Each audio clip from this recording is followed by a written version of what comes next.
Hello everyone, कैसे हैं आप। आपका आपके YouTube channel Digvijay commerce classes पर स्वागत है। हम आपके लिए अपने इस YouTube channel Digvijay commerce classes पर बीकॉम के सिलेबस के कंपलसरी सब्जेक्ट कॉरपोरेट अकाउंटिंग की पूरी एक सीरीज लेके आ रहे हैं। उसी क्रम में हम आपके लिए एक ऐसे लेसन की शुरुआत करने जा रहे हैं जो मोस्ट इम्पॉर्टेंट लेसन है, सबसे बेहतर लेसन, सबसे ज़्यादा नंबर में पूछा जाने वाला लेसन और डेफिनेट ही एग्ज़ाम में रहेगा और सबसे ज़्यादा नंबर में रहेगा। और स्पेशली अगर हम अवध यूनिवर्सिटी की बात करें तो 40-42 नंबर में ये रहना तय है। मतलब आपने एक लेसन जीत लिया, समझो हो गए बाहुबली। तो प्यारे दोस्तों, आइए दिग्विजय कॉमर्स क्लासेस आपके लिए होल्डिंग कंपनी की शुरुआत कर रहा है। सूत्रधारी कंपनी या नियंत्रक कंपनियों के खाते। होल्डिंग कंपनी सबसे बेहतर लेसन, सबसे ज़्यादा नंबर में पूछा जाने वाला लेसन, और ये मान के चलिए कि आप किसी भी यूनिवर्सिटी के एग्ज़ाम को प्रेफर करते हो, होल्डिंग कंपनी डेफिनेट है आपको मिलेगी ही मिलेगी। तो सूत्रधारी कंपनियों के खाते या जिसे कहते हैं नियंत्रक कंपनियों के खाते।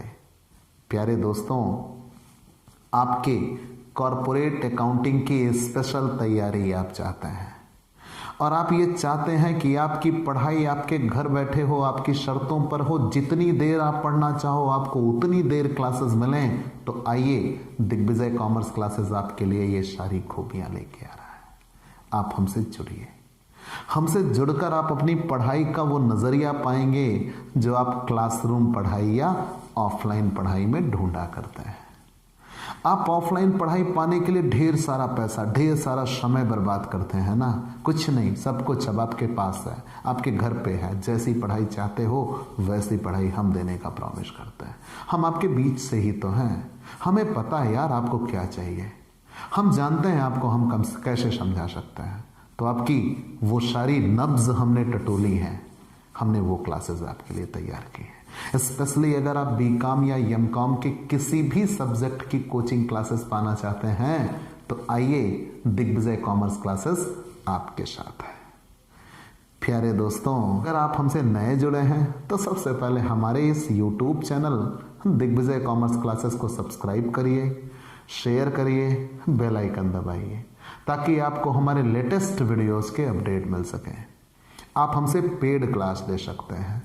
पेड क्लास पाने के लिए आप हमारे व्हाट्सएप नंबर पर व्हाट्सएप करिए, मैसेज करिए, आपको पेड क्लास की पूरी जानकारी दे दी जाएगी जिसमें आप बहुत थोड़े से शुल्क का भुगतान करके हमसे एक रेगुलर क्लास पाते हैं। पीडीएफ मिलेगा, डाउट सेशन रखा जाएगा, क्वेश्चन पेपर सॉल्व कराए जाएंगे। तो ये सब कुछ पाने के लिए आप हमसे पेड क्लास ले सकते हैं। प्यारे दोस्तों, आप अपनी पिछली क्लास में ये जान चुके हैं कि सूत्रधारी कंपनी कहते किसे हैं, सूत्रधारी कंपनी और सहायक कंपनी की परिभाषा क्या होती है, सहायक कंपनी के प्रकार क्या हैं और सूत्रधारी की दशा में फायदे या हानियां क्या होती हैं। ये हम पिछली क्लास में जान चुके हैं। मैंने आपको ये बताया था कि जब दो कंपनियों का अस्तित्व था तो दो अलग अलग पुस्तकें बनाई जाती थी, दो अलग अलग लाभ निकाले जाते थे। भाई अगर मान लीजिए एक मेरी कंपनी है और एक आपकी कंपनी है, तो जब दो कंपनी हैं दोनों का अलग अलग अस्तित्व है। जब दोनों का अलग अलग अस्तित्व है तो दोनों अपने अपने परिणाम जानने के लिए अपनी अपनी पुस्तकें बनाती हैं। लेकिन फिर परिस्थितियां ये बनी कि उनमें से एक कंपनी ने दूसरी कंपनी को आधे से अधिक खरीद लिया या पूरा 100% खरीद लिया। तो जब एक कंपनी ने दूसरी कंपनी को खरीद लिया तो उसके संचालक मंडल के गठन पर उसका नियंत्रण स्थापित हो गया। आपने यही बताया। लेकिन जब उसके संचालक मंडल के गठन पर नियंत्रण हो गया तो वो हमारे स्वामित्व वाली कंपनी बनके तैयार हुई। अब वो हमारे स्वामित्व वाली कंपनी बन गई तो हम दोनों का प्रॉफिट मिला के बताना चाहेंगे। तो जब दो अलग कंपनियां थी तो दो अलग पुस्तकें, दो अलग बैलेंस शीट थी। अब दोनों कंपनियां आपस में एक हो रही हैं, मिल नहीं रही हैं कि मिलके समाप्त हो जाए, नहीं तो हम अमलगमेशन में आ जाते हैं। यहां दोनों कंपनियों में से किसी एक कंपनी के हाथ में नियंत्रण है। जब कंट्रोलिंग किसी एक कंपनी के पास है तो ये जरूर जानना चाहेगी कि फाइनली हमें प्रॉफिट कितना हो रहा है। तो जो उन्होंने खुद कमाया है वो तो उनका प्रॉफिट है ही, और वो जो दूसरी कंपनी कमा रही है उस पर भी उनकी कंट्रोलिंग है, तो उनका भी लाभ उनके हिस्से में आएगा। तो दोनों परिस्थितियों को मिला के जो बैलेंस शीट बनाई जाएगी उसे ही कंसोलिडेटेड बैलेंस शीट कहते हैं, एकीकृत चिट्ठा कहते हैं। The most important question for theory के लिए इस पूरी बुक का सबसे इंपॉर्टेंट क्वेश्चन है, एकीकृत चिट्ठा किसे कहते हैं? Consolidated balance sheet. Consolidated balance sheet में मैंने आपको ये बताया कि जब भी आप कंसोलिडेटेड बैलेंस शीट शब्द बताइए, आप डेफिनेशन क्या देंगे? तो मैंने ये कहा कि जब सूत्रधारी कंपनी और सहायक कंपनी दो अलग कंपनी थी तो दोनों की अलग अलग बैलेंस शीट बना करती थी, अलग अलग प्रॉफिट लॉस भी बना करता था।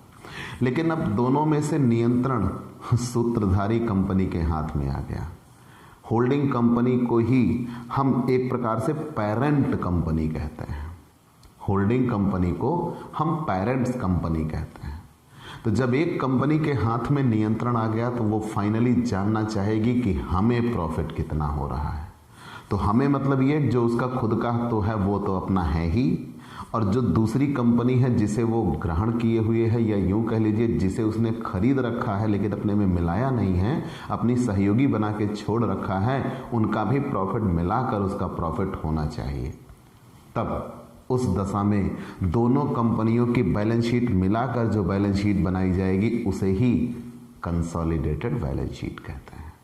तो डेफिनेशन क्या बनती है कि जब सूत्रधारी कंपनी और सहायक कंपनी दोनों के चिट्ठे को मिलाकर जो बैलेंस शीट बनाई जाए वही कंसोलिडेटेड बैलेंस शीट कहलाती है। चलिए मान लिया, बैलेंस शीट भारतीय कंपनी अधिनियम 2013 की धारा 129 की शेड्यूल 3 अनुसूची 3 में डिफाइन है। फिर से जान लीजिए मैंने क्या कहा। भारतीय कंपनी बैलेंस शीट भारतीय कंपनी अधिनियम 2013 की धारा 129 की अनुसूची 3 में और अनुसूची 3 के पहले भाग में डिफाइन है। चलिए मान लिया, भारतीय कंपनी अधिनियम 2013 की धारा 129 की अनुसूची 3 के पहले भाग में बैलेंस शीट का प्रोफार्मा दिया गया है। वहां तो बैलेंस शीट के बारे में कहा है, कंसोलिडेटेड बैलेंस शीट का कोई अपना चिट्ठा नहीं, कोई अपना प्रारूप नहीं है कि हमने ये याद कर लिया। कंसोलिडेटेड बैलेंस शीट तो मिला के ही हमें सीखना होगा। मतलब दो अलग कंपनियां थी, एक कंपनी ने दूसरी कंपनी में विनियोग किया तो उसे मिला क्या, ये सारी चीज़ें हम कुछ बिंदुओं के तहत आपको समझाना चाहते हैं। पहले मैं आपको क्वेश्चन की भूमिका बताऊंगा और बेटा आपसे एक सीधी और साफ सुथरी सलाह।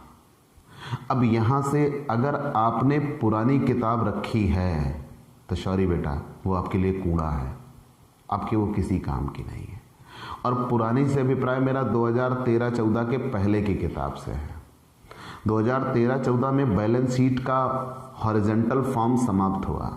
अब बैलेंस शीट सिर्फ और सिर्फ वर्टिकल बनाई जाती है, सिर्फ और सिर्फ वर्टिकल बनाई जाती है। तो कोई भी क्वेश्चन आएगा वो वर्टिकल फॉर्म में आएगा, हॉरिजॉन्टल फॉर्म में नहीं आएगा। हॉरिजॉन्टल फॉर्म मतलब ऐसा, एक तरफ लायबिलिटी एक तरफ असेट्स, ये खत्म हुआ। अब आ गया वर्टिकल, ऊपर लायबिलिटीज दिखाते हैं और नीचे असेट्स। बैलेंस शीट इस फॉर्म में दिखाई जाएगी। अब जब बैलेंस शीट इस फॉर्म में दिखाई जाएगी तो क्वेश्चन भी इसी फॉर्म में आएंगे। तो हमें क्वेश्चन भी उसी भूमिका में समझें तो ज़्यादा बेहतर बनता है। ठीक है, आइए हम आपको समझाने का प्रयास करते हैं। चलिए पहले भाई ये चीज़ें हम थोड़ा सा मिटा देते हैं।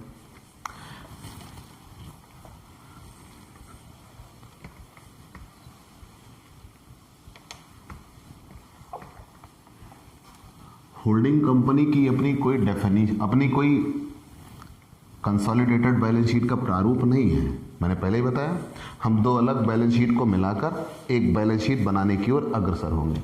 मैं आपको सिखा रहा हूँ, मैं लिख सकता हूँ, मैं लिख दूंगा तो आपको याद करना होगा, और मैं ये चाह रहा हूँ कि क्वेश्चन की प्रैक्टिस में आप साथों साथ आएँ। इसीलिए आपको होल्डिंग कंपनी की मैं बैलेंस शीट बनाने का वो टर्म या वो नज़रिया सिखाना चाहता हूँ। और फाइनली आपको ये बताना चाहता हूं कि जब एक कंपनी किसी दूसरी कंपनी को खरीदती है तो उसे हासिल क्या होता है। जब एक कंपनी ने दूसरी कंपनी को खरीदा तो उसे क्या मिला, हमें ये बताना होगा। चलिए यहां आते हैं। कंसोलिडेटेड बैलेंस शीट बनाने के लिए पहले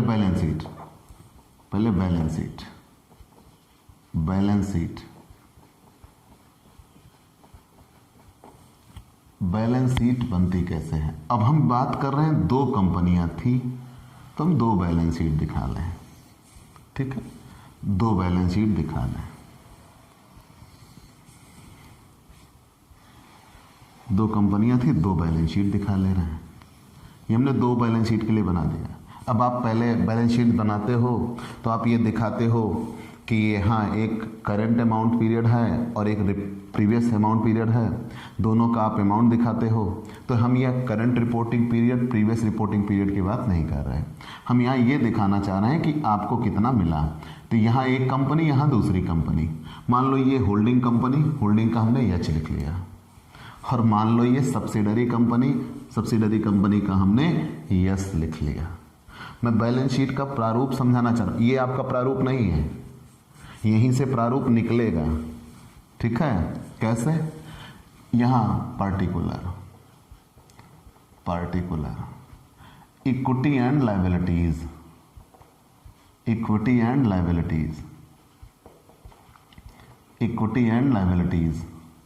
फिर तुरंत यहां लिखा जाता है शेयर होल्डर्स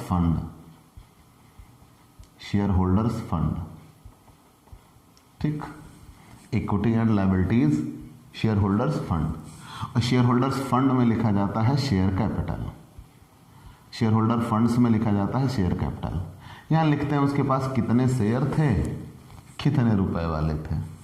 तो यहां एक अमाउंट यच के पास होगा, एक अमाउंट यस के पास होगा। तो जो यच के पास होगा वो यच की पूंजी दिखा रहा होगा, और जो यस के पास होगा वो यस की पूंजी दिखा रहा होगा। कंफर्म। मैंने ये कहा कि मार्केट में दो कंपनियां थी, दोनों का अलग अस्तित्व था। तो जब दोनों का अलग अस्तित्व था तो दोनों को अलग से दिखाया गया रहा होगा, जब दोनों को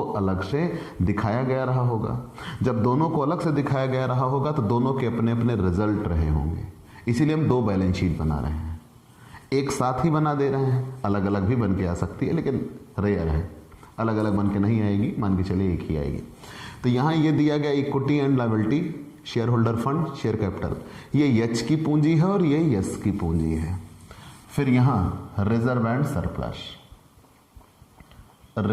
सरप्लस, हम उतनी ही चीजें लिख रहे हैं जो आपको प्रैक्टिस के तौर पर जरूरी है। रिजर्व एंड सरप्लस में यहां जनरल रिजर्व रहा होगा, और यहां प्रॉफिट एंड लॉस या surplus in statement of profit and loss, आप पूरा नाम लिख सकते हो, surplus in statement of profit and loss लिखा जाए।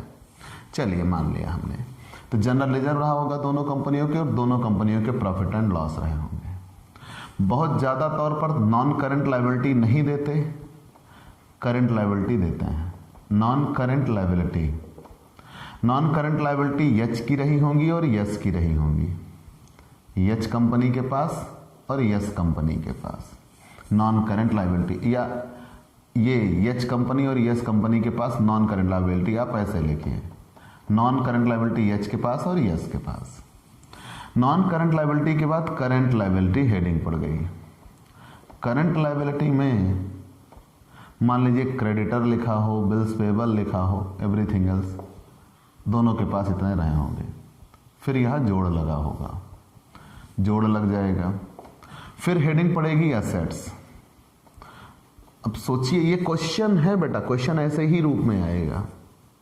उस क्वेश्चन से आप बैलेंस शीट बना कैसे सकेंगे, कंसोलिडेटेड बैलेंस शीट क्यों कही जाएगी, वो आपको जानना है, वो आपका काम है। और आप अगर आज की क्लास सीख लिए, पक्की बात है आपको हर एक न्यूमेरिकल आ जाएगा। लेकिन अगर आज की क्लास आपने मिस की तो बेटा आप सिर्फ मिस को मिस करिएगा, ठीक, मिल नहीं पाएगा। आइए, असेट्स, हमने ये कहा कि equity and liabilities, equity and liabilities में share holder fund, share capital, share capital के बाद reserve and surplus, general reserve, profit and loss, non current liability, current liability में क्रेडिटर, और भी जो भी रहे हो, ये मैं सिर्फ एक जस्ट ए आइडिया, सिर्फ एक आइडिया के तौर पर मैं इसको लिख रहा हूं कि ऐसे चलती है consolidated balance sheet. Assets, assets में यहां हम सबसे पहले लिखते हैं नॉन करंट असेट्स, असेट्स में यहां हम सबसे पहले लिखते हैं नॉन करंट असेट्स, और नॉन करंट असेट्स में फिर हम लिखते हैं fixed assets, non current assets में हम लिखते हैं फिक्स्ड असेट्स। मैंने कहा असेट्स, असेट्स में नॉन करंट असेट्स, और नॉन करंट असेट्स में सबसे पहले हम क्या लिखते हैं, फिक्स्ड असेट्स। फिक्स्ड असेट्स जितनी रही होंगी वो यहां हम लिख देंगे। अब वहां टेंजिबल इंटेंजिबल दोनों होते हैं, ठीक है, हमने लिख दिया फिक्स्ड असेट्स। फिक्स्ड असेट्स के बाद यहां पे हम लिखते हैं नॉन करंट, या करंट असेट्स भी लिख सकते हो आप, कह लीजिए फिक्स्ड के बाद करंट असेट्स, फिर आप इन्वेस्टमेंट दिखाइए या नॉन करंट इन्वेस्टमेंट दिखाइए, वो ज्यादा बेहतर होगा, ठीक है। Investment, non current investment, non current investment. अब यहां इन्वेस्टमेंट होगा और ये दोनों कंपनियों के पास होगा, वो सॉरी एक कंपनी के पास होगा, दूसरी कंपनी के पास नहीं होगा। नॉन करंट इन्वेस्टमेंट केवल एक कंपनी के पास होगा। तुरंत यहां लिखेंगे शेयर इन यस लिमिटेड। चलो हम मान ले रहे हैं यहां परसेंटेज में दिया हुआ है कि 80% शेयर खरीदा, 80% शेयर इन यस लिमिटेड, ये इन्वेस्टमेंट हो गया। इन्वेस्टमेंट के बाद फिर यहां दिखाया जाएगा करंट असेट्स। अब करंट असेट्स में जितनी भी होंगी, जैसे स्टॉक हुआ, डेटर हुआ, कैश हुआ, बिल्स रिसीवेबल हुआ, एवरीथिंग एल्स, सब कुछ यहां दिखा दिया जाएगा, दोनों कंपनियों के पास होगा। और फिर यहां ग्रैंड टोटल लगेगा। अब हम फाइनली ये जाने कि खरीदा किसने और खरीदा किसको। सबसे बड़ी बात यह है, यहां क्वेश्चन में कहीं नहीं लिखा कि खरीदा किसने और खरीदा किसको। और बेटा आप डेफिनेशन पढ़ते चले आए कि जब एक कंपनी किसी दूसरी कंपनी को आधे से अधिक खरीद लेती है, मोर देन 50%, जब एक कंपनी किसी दूसरी कंपनी को आधे से अधिक खरीद लेती है तो उसके संचालक मंडल के गठन पर नियंत्रण स्थापित हो जाता है। और जब उसके संचालक मंडल के गठन पर नियंत्रण स्थापित हो जाता है, हम उसको समाप्त ना करें बल्कि अपनी सहयोगी बनाकर छोड़ दें, तो वो दूसरी कंपनी सब्सिडरी कहलाएगी और हम खुद उसके होल्डिंग। चलिए मान लिया। यहां इस बैलेंस शीट में यहां क्या दिख रहा है, किसने खरीदा, किसको खरीदा, और जब खरीदा तो हासिल क्या किया। पहले आप ये दो चीजें जान लीजिए, आसानी से आपको समझ में आ जाएगा। मैंने ये कहा कि पहले आप ये जानिए कि खरीदा किसने, फिर ये जानिए खरीदा किसको, और अगर खरीद ही लिया तो पाया क्या। यहां सबसे पहली चीज हम ढूंढेंगे विनियोग। बेटा अगर हम तुम्हें कैसे खरीदेंगे, अगर तुम्हारे पास जो भी है उसे मैं ले लूं, मतलब तुम्हारी कंपनी में अगर मेरा पैसा लग जाए तो मतलब मैंने तुमको खरीदा है। अगर तुम्हारी कंपनी में मेरा, बेटा मैं एकदम जेन्युइन बात मैं आपको बता रहा हूं, एकदम जनरल शब्दों में, इससे बेहतर, इससे ईमानदारी से आपको बताने वाला कोई ना मिलेगा, ये श्योर है। सब अपने ज्ञान का वो ना बखान लूटने आते हैं, वो ये दिखाते हैं ना कि मैं इस चीज को कितने कठिन तरीके से, कितने इंग्लिश वर्डों के साथ या कितनी इन चीजों के साथ, वो रेपुटेशन की बात दिखाते हैं। कुछ नहीं बेटा, आप एकदम अपने आप को गधा मानो, हम भी अपने आप को गधा ही मानते हैं। मैं उस तरीके से आपको समझाना चाहता हूं कि एक छोटा बच्चा कैसे समझ सके, ठीक है। आइएगा, नहीं, आप बहुत अच्छे हैं, आप गधे नहीं हैं, बिल्कुल नहीं है, वो तो हम हैं।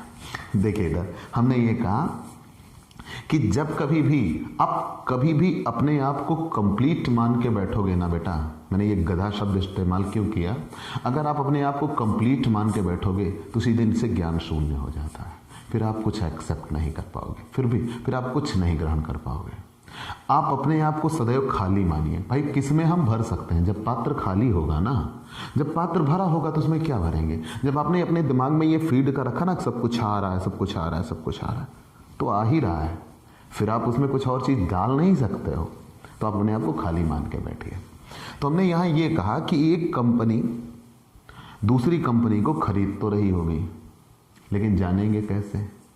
तो अगर मेरी कंपनी ने आपकी कंपनी को खरीदा, मतलब मेरी कंपनी आपकी कंपनी में पैसा लगाएगी। तो अगर मेरी कंपनी आपकी कंपनी में पैसा लगा रही है, मतलब वो मेरी कंपनी आपके यहां शेयर खरीद रही होगी, तो वो मेरी कंपनी द्वारा किया हुआ विनियोग कहलाया। क्लियर? तो जिस कंपनी ने जिस दूसरी कंपनी में विनियोग किया हो, मतलब समझो उसी ने खरीदा। तो यहां ये साफ तौर पर दिख रहा है नॉन करंट इन्वेस्टमेंट। तो मतलब सबसे पहले क्वेश्चन में हम क्या ढूंढेंगे? इन्वेस्टमेंट। यही हमें बताएगा कि किसने खरीदा, किसको खरीदा। अगर मैं जनरलाइज की बात करूं, सामान्य दृष्टि में, तो सबसे पहले आप ये देख लीजिएगा किसके खाते में इन्वेस्टमेंट दिख रहा है। तो यहां आपको किसके कॉलम में दिख रहा है? यच के, मतलब यच ने खरीदा, मतलब जिसके पास इन्वेस्टमेंट है मतलब उन्होंने खरीदा है, और जिसके पास इन्वेस्टमेंट नहीं है उनको खरीदा है। तो यहां यच ने खरीदा है किसको? यस को। ये चलो यहां लिखा भी है कितना, तो कह रहे हैं यस लिमिटेड के 80% शेयर इतना रुपया खर्च करके हमारे हुए। मेरी पूरी बात समझिएगा, यहां ये कह रहा है कि यस लिमिटेड के 80% शेयर इतना रुपया खर्च करके हमारे हुए, यही हमारा विनियोग है। आप ऐसे भी कह सकते हो यच ने यस लिमिटेड के 80% शेयर इतने में खरीद लिया। तो फाइनली ये तय रहा कि यच ने खरीदा यस को। चलो मान लिया। तो किसने बताया हमें कि यच ने यस को खरीदा? विनियोग ने आके हमारे कानों में बताया कि यच ने यस को खरीदा। हम ऐसे ही क्लियर कर लेंगे कि यच कंपनी ने यस कंपनी को खरीदा। अब जब यच कंपनी ने यस कंपनी को खरीदा तो पाया क्या? आप किसी कंपनी को खरीदिए, किसी के यहां पैसा लगा दीजिए, तो आपको क्या मिलता है? जो कुछ उनके पास होगा वही तो पाइएगा। तो जब एक कंपनी दूसरी कंपनी को खरीदती है तो इस विनियोग से, अब ध्यान देना आप मेरी बात को, इस विनियोग से वो दूसरी कंपनी की पूंजी हासिल करते हैं, लेकिन उतनी ही हासिल करते हैं जितना खरीदा है। मान लो 80% खरीदा है तो पूंजी का केवल 80% पाएंगे, और मान लो 51% खरीदा तो 51% पाएंगे, मान लो 100% खरीदा तो 100% मिलेगा। मतलब ये जितना अमाउंट पे होगा वो इतने के लिए ही तो पे होगा, ये कि नहीं कि ये 100% है, ये 80%, यहां से 80% ना। मैंने ये कहा कि जितना खरीदा है इतना देके उन्होंने 80% खरीदा, तो यहां से उन्हें केवल 80% मिलेगा। ठीक? मतलब जब एक कंपनी किसी दूसरी कंपनी को खरीदती है तो उसकी पूंजी पाती है, उसके पास जितने रिजर्व होते हैं वो रिजर्व पाती है, और उसके पास जितना लाभ होता है वो लाभ पा जाती है। मतलब जब एक कंपनी किसी दूसरी कंपनी को खरीदती है तो उसकी पूंजी, उसका रिजर्व और उसके प्रॉफिट एंड लॉस, ये तीनों मिल जाते हैं। ठीक? मतलब एक कंपनी के द्वारा किया गया विनियोग दूसरी कंपनी की उसे रिजर्व, प्रॉफिट लॉस और पूंजी दिलाता है। चलिए मान लिया, ये क्लियर हुआ। लेकिन अब यही एक बात नजर आई, आपकी कंपनी है, मान लीजिए आप मालिक हो, आप दूसरी कंपनी को खरीद रहे हो, तो अब ये कंसोलिडेटेड बैलेंस शीट कौन बनाएगा? होल्डिंग कंपनी की सब्सिडरी कंपनी, ये होल्डिंग कंपनी बनाती है। तो जब holding company consolidated balance sheet बनाने की ओर जाएगी तो वो दोनों समान चीजें नहीं दिखाएगी। अब इसके विनियोग, उसकी पूंजी, रिजर्व और प्रॉफिट लॉस को खत्म करेंगे। लेकिन अब यहां ये एक बात नजर आती है, उसे कितना मिला ये तो हमने जान लिया। मैंने ये कहा कि हमने कैसे जाना कि एक कंपनी ने दूसरी कंपनी को खरीदा। मैंने ये कहा हमने कैसे जाना कि एक कंपनी ने दूसरी कंपनी को खरीदा।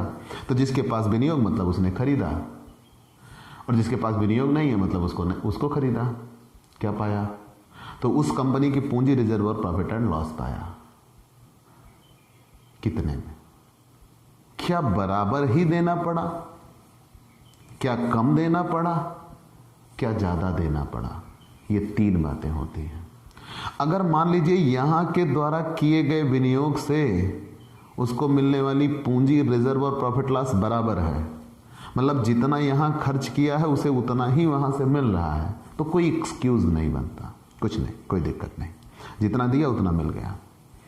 लेकिन मान लीजिए यहां उसने किया गया विनियोग ज्यादा है, उसने ज्यादा पैसा चुकाया है, लेकिन उसको मिलने वाली पूंजी, रिजर्व और प्रॉफिट लॉस कम है, तो हम ये कहेंगे कि होल्डिंग कंपनी ने सब्सिडरी कंपनी की गुडविल चुकाई है। हम कहेंगे होल्डिंग कंपनी ने सब्सिडरी कंपनी की गुडविल चुकाई है। लेकिन जब कभी ऐसा हो कि यहां के द्वारा किए गए विनियोग से, यहां के द्वारा किए गए विनियोग से यहां उसको चीजें कम मिले, तो हमने ये कहा कि उसने गुडविल चुकाई, और अगर यहां के द्वारा किए गए विनियोग से यहां की चीजें उसे ज्यादा मिल जाए तो हम कहेंगे उसको कैपिटल रिजर्व हो गया है। कैसे दिखाएंगे? तो हमें गुडविल और कैपिटल रिजर्व ही तो जान लेना होगा, ठीक है? तो आप ऐसे, अब आप यही 2-2 नंबर के क्वेश्चन है, कैलकुलेशन ऑफ गुडविल या cost of control. Calculation of goodwill. अब अभी कंसोलिडेटेड बैलेंस शीट नहीं बन रही, अब ये चीजें हमें मिल गई, याद रखिएगा, क्योंकि ये बैलेंस शीट में आने जा रहे हैं, ठीक? इसीलिए पहले इनको जानना जरूरी है। कैलकुलेशन ऑफ गुडविल, या इसी का दूसरा नाम भी है cost of control. Calculation of goodwill, या जिसे कहते हैं कॉस्ट ऑफ कंट्रोल, ठीक है? तो मैंने आपसे क्या कहा कि जब एक कंपनी दूसरी कंपनी को खरीदती है तो उसे क्या मिलता है? जब एक कंपनी किसी दूसरी कंपनी को, ये सिर्फ चीजें लिखने के, अगर कंसोलिडेटेड बैलेंस शीट एक्सप्लेन करने को आए तो आप ये एक्सप्लेन करोगे, और सिर्फ कंसोलिडेटेड बैलेंस शीट बनाने को आए तो इंतजार करिए, वो भी बनेगी, जरूर बनेगी, और आज ही बनेगी, काहे चिंता करते हैं। कैलकुलेशन ऑफ गुडविल या कॉस्ट ऑफ कंट्रोल, कि जब एक कंपनी किसी दूसरी कंपनी को खरीद रही है तो उसे क्या हासिल हो रहा है। तो हमने ये तय कर लिया कि जब एक कंपनी दूसरी कंपनी को खरीद रही है तो उसे पूंजी, रिजर्व और प्रॉफिट एंड लॉस मिलता है।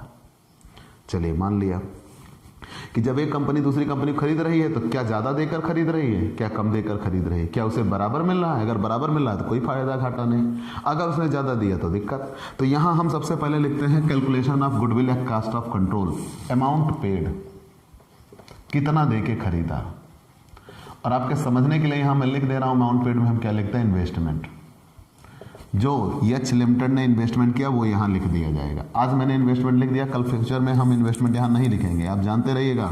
सबसे पहले यहां हम क्या दिखाते हैं, अमाउंट पेड, कितना देके खरीदा, लेस उसे कितना मिला।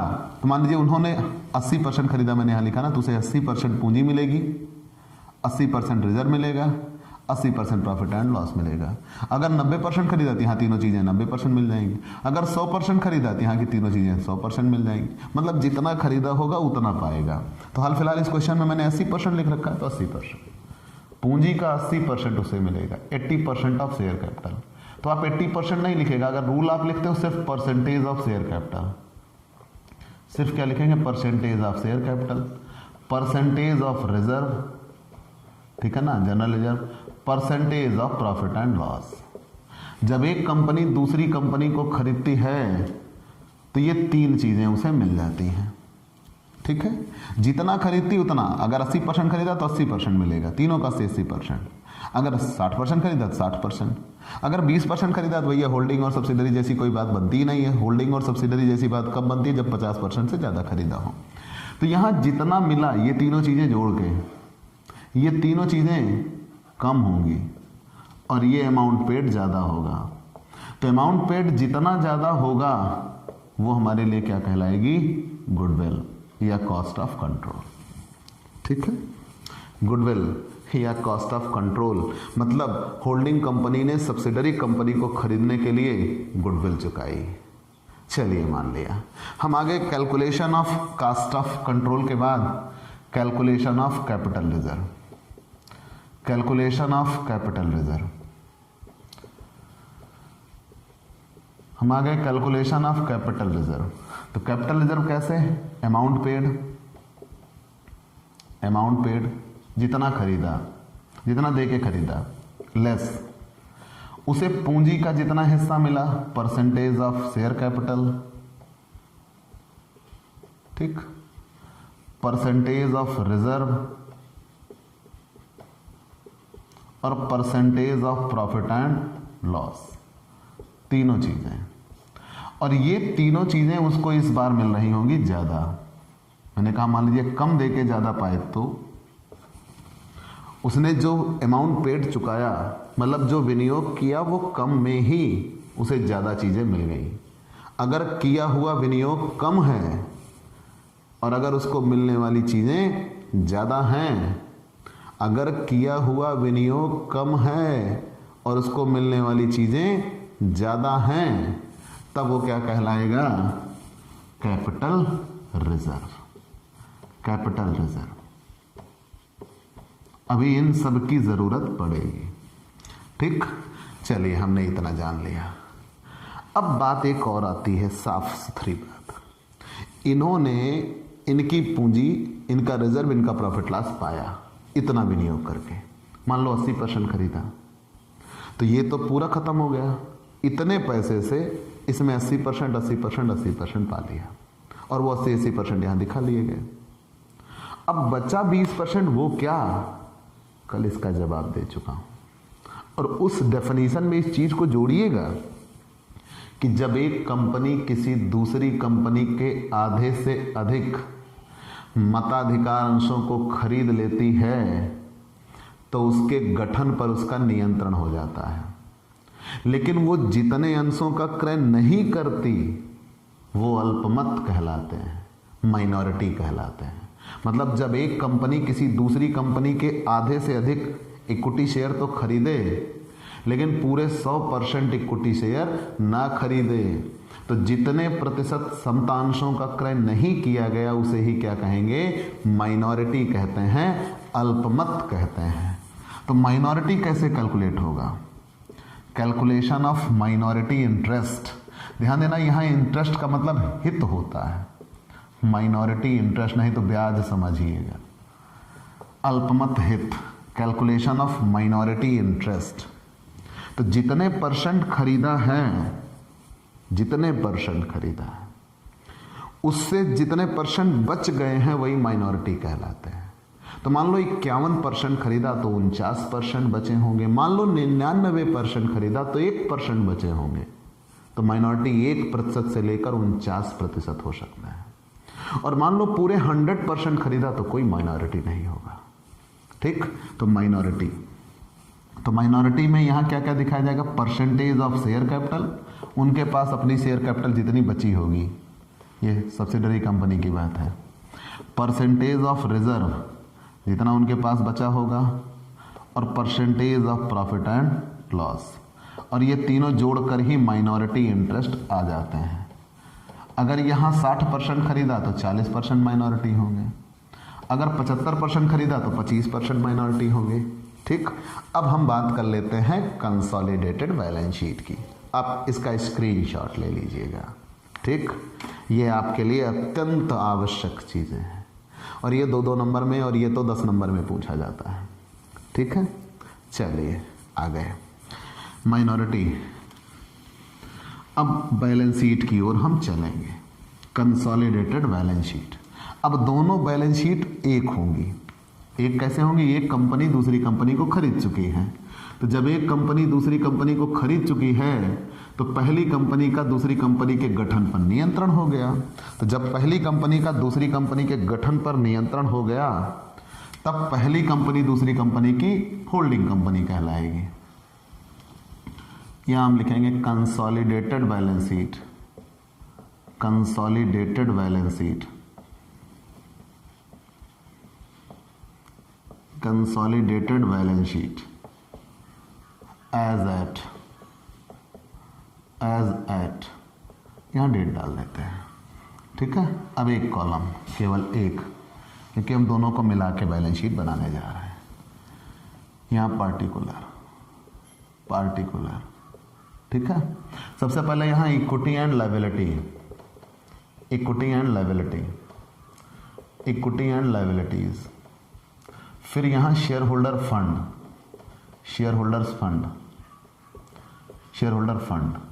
फिर यहां शेयर कैपिटल। अब बेटा ये ध्यान दीजिएगा, शेयर कैपिटल। अब मैंने ये कहा, आप यहां ध्यान ये दीजिएगा कि जो खत्म हो गया वो नहीं दिखाया जाएगा, जो बचा वही दिखाया जाएगा। मतलब जितनी चीजें कैलकुलेशन में आ गई थी वो नहीं दिखाई जाएंगी। कैसे? अमाउंट पेड, ये विनियोग, क्योंकि इसका विनियोग इनकी पूंजी रिजर्व और प्रॉफिट लॉस में हुआ। तो अगर ये अपने इन्वेस्टमेंट दिखाएंगे तो अपने पूंजी रिजर्व और प्रॉफिट एंड लॉस दिखाएंगे। तो बेहतर यह है कि दोनों ना दिखाएं, ये अपनी विनियोग खत्म कर देंगे, ये पूंजी रिजर्व और प्रॉफिट एंड लॉस खत्म कर देंगे। तो जो कुछ बचा है हमें वही दिखाना है। बैलेंस शीट माने बचा, तो जो बचा है वही दिखाना है। तो शेयर कैपिटल केवल एक दिखाई जाएगी, वो भी किसकी? होल्डिंग कंपनी की। तो यहां तुरंत हम लिख देते हैं शेयर कैपिटल किसकी दिखाते हैं? केवल होल्डिंग कंपनी की दिखाते हैं। ठीक, any doubt? No doubt. Share capital सिर्फ और सिर्फ हम किसकी दिखाएंगे? होल्डिंग कंपनी की दिखाएंगे, क्योंकि सब्सिडरी कंपनी की शेयर कैपिटल तो उनके विनियोग से गुडविल या कैपिटल रिजर्व या जो उन्होंने खरीदा उसमें वो बिखर चुकी है। ठीक, इनके पास पूंजी बची कहां? इनकी पूंजी तो इनका विनियोग हो गया। तो जब इनके पास पूंजी बची नहीं तो दिखाएंगे नहीं। फिर आगे हम तो यहां लिखेंगे क्या? शेयर कैपिटल किसकी? केवल और केवल होल्डिंग कंपनी की दिखाई जाएगी। फिर हेडिंग पड़ जाएगी रिजर्व एंड सरप्लस। अब यही बात, जितना माइनॉरिटी निकल के आया था वो माइनॉरिटी यहां दिखा देते हैं। क्या दिखाते हैं? Minority interest. अभी हम पीछे यहां यही इसी जगह पे बनाया था मैंने, माइनॉरिटी इंटरेस्ट। तो जितने माइनॉरिटी निकल के आते हैं वो यहां दिखा दिए जाते हैं। अगर माइनॉरिटी ना हो तो भाई आगे बढ़ जाएंगे। माइनॉरिटी कब नहीं होंगे? जब एक कंपनी दूसरी कंपनी के 100% शेयर खरीद लेती है तो माइनॉरिटी नहीं होते, तो माइनॉरिटी नहीं दिखाया जाएगा। अगर माइनॉरिटी होंगे तो यहां दिखेंगे। रिजर्व एंड सरप्लस में सबसे ऊपर, ये अपना मेरा मानना है, माइनॉरिटी को। लेकिन आप कहीं भी दिखा सकते हो, लेकिन मेरा मानना है सबसे ऊपर दिखाना चाहिए। आगे बढ़ गए। माइनॉरिटी के बाद जब एक कंपनी दूसरी कंपनी को खरीदे और अगर उसे ज्यादा पे करना पड़े तो मतलब उसने गुडविल खरीदी, तो गुडविल तो हमारी एसेट्स में दिखाई जाएगी। लेकिन अगर हमने कम दे के खरीद लिया तो हमें कैपिटल रिजर्व हुआ, और तुरंत हम कैपिटल रिजर्व यहां दिखाते हैं, कैपिटल रिजर्व दिखाते हैं। ठीक, अब यहां जो जनरल रिजर्व और प्रॉफिट लॉस मिला वो चीजें, और ध्यान देना एक ही क्वेश्चन में कैपिटल रिजर्व और गुडविल दोनों नहीं होंगे भाई। हम या तो कंपनी को कम ही देकर खरीदेंगे या तो ज्यादा देकर खरीदेंगे। अगर हमने कम देकर खरीद लिया तो हमारे लिए कैपिटल रिजर्व आया, कैपिटल रिजर्व यहां दिखा दिया, जो अभी कैलकुलेशन बाहर कैलकुलेशन से यहां मैंने लिखा था कैपिटल रिजर्व। फिर यहां जनरल रिजर्व जितना बचा होगा, और जनरल रिजर्व केवल और केवल होल्डिंग कंपनी का दिखाया जाएगा। प्रॉफिट एंड लॉस केवल और केवल किसका दिखाया जाएगा? होल्डिंग कंपनी का दिखाया जाएगा। ठीक, और ये सारी चीजें तो बिखर चुकी हैं ना, माइनॉरिटी में आ चुके हैं, जितना उनके लिए बना है और जितना उनके लिए बना उनका विनियोग हो चुका है। ठीक है, आगे बढ़ गए। फिर हम नॉन करंट लायबिलिटी पे आते हैं। नॉन करंट लायबिलिटी यहां दोनों के लिए दिखाए जाएंगे, यच और यस दोनों के पास जितनी होंगी जोड़ के यहां बाहर लिखा जाएगा। यच के पास जितनी होंगी वो, यस के पास जितनी होंगी वो, दोनों जोड़ के बाहर लिखा जाएगा। फिर यहां हम आगे करंट लायबिलिटी, और करंट लायबिलिटी में यच के पास जितनी होंगी और यस के पास जितनी होंगी दोनों जोड़ के तब बाहर लिखी जाएंगी। ठीक, ये बैलेंस शीट बनाने का तरीका बन जाएगा, क्योंकि जो बचा है वो दोनों कंपनियों का लिखा जाएगा और जोड़ के लिखा जाएगा, क्योंकि मालिकाना हक किसी एक के पास केंद्रित हो रहा है, वो पेरेंट कंपनी। और ध्यान देना, मैंने पहले शुरू में कहा ना, होल्डिंग कंपनी का अपना कोई फॉर्मेट नहीं है कंसोलिडेटेड बैलेंस शीट बनाने का। जो कंपनी अधिनियम 2013 की धारा 129 की अनुसूची 3 में बताई गई वैसे ही हम बनाएंगे, लेकिन जब मालिकाना हक एक के पास केंद्रित हुआ तो हम एक साथ दिखाएंगे। फिर आ गए हम असेट्स। असेट्स में हेडिंग पड़ेगी नॉन करंट असेट्स, और नॉन करंट असेट्स में हेडिंग पड़ेगी fixed assets. Non current assets में हेडिंग पड़ेगी फिक्स्ड असेट्स। फिक्स्ड असेट्स में इंटेंजिबल असेट्स, इंटेंजिबल असेट्स, और इंटेंजिबल असेट्स में दिखाई जाती है गुडविल। अगर एक कंपनी दूसरी कंपनी को ज्यादा देकर खरीदती है तो जितना ज्यादा देकर खरीदती है वो उसकी गुडविल कहलाती है। ठीक है। असेट्स, असेट्स में non current assets, non current में फिक्स्ड असेट्स, फिक्स्ड में इंटेंजिबल असेट्स, इंटेंजिबल असेट्स में गुडविल दिखाई जाती है। टेंजिबल असेट्स होंगी तो जितनी होंगी वो दिखाई जाएंगी। टेंजिबल असेट्स, टेंजिबल असेट्स किसकी? यच और यस दोनों की जोड़ के दिखाई जाएंगी। अलग अलग आप लिख लीजिएगा कि एच के पास इतना, यस के पास इतना, जोड़ के दिखा देंगे। ठीक है। फिर ऐसे ही यहां इन्वेस्टमेंट खत्म है तो इन्वेस्टमेंट नहीं दिखाया जाएगा। फिर करंट असेट्स, करंट असेट्स यच के पास जितने होंगे, यस के पास जितने होंगे, दोनों जोड़ के दिखाए जाएंगे, तब यहां जोड़ लग जाएगा। ठीक है। और ये कंसोलिडेटेड बैलेंस शीट का प्रोफार्मा नजर आएगा। ठीक है। ये कंसोलिडेटेड बैलेंस शीट का प्रोफार्मा नजर आएगा। अब हम प्रैक्टिकल क्वेश्चंस की ओर बढ़ेंगे।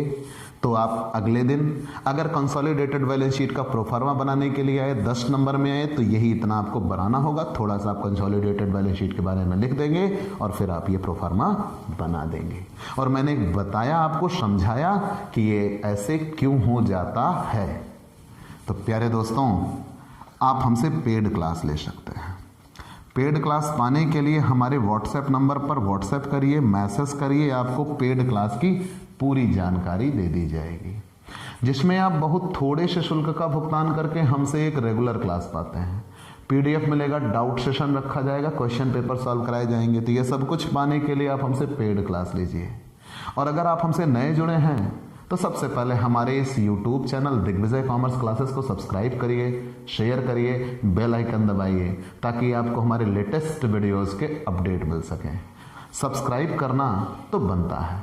अगर आपको क्लासेस पसंद आ रही हैं तो आप हमें बताइए, हमारा भी उत्साह बढ़ाइए। हम आपके लिए अनवरत मिलेंगे। आप कम से कम उन चीज़ों को शेयर तो करिए कि आपको कितना बेहतर समझ में आया या कितना नहीं आया। हम भी अपने आप में जो कमियां हैं उनको दूर करना चाहते हैं। तो आप बताइए, आपको सबसे बेहतर क्लासेस मिलेंगी, ये हमारी गारंटी है। तो आज की क्लास में इतना ही। चलते हैं दोस्तों, बाय बाय दोस्तों।